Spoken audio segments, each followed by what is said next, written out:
अस्सलाम वालेकुम।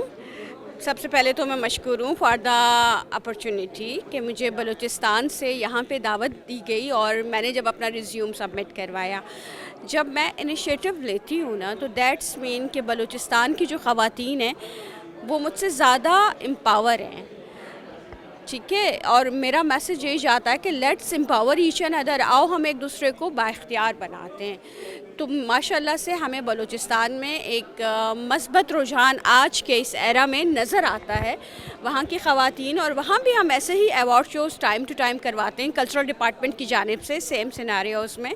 Problem is this कि इम्पेक्ट को डिफ़ाइन करना बहुत ज़रूरी है। ऐसे मस्बत और रोशन ख़यालात के मालिक अफराद सामने आने चाहिए माशरे में, जो कुछ ना कुछ तब्दीलियाँ ला सकें, जो इम्पेक्ट क्रिएट कर सकें। जो कोयटा कराची का डिफरेंस है, ये मैंने कभी फ़ील नहीं किया। Karachi is just like a second home to all Quetta वाले, और कोयटा वाले अपनी रिवायात का ख्याल रखते हुए यहाँ पे जब सर्दियों में इंजॉय करते हैं, वो आप सब देखते हैं।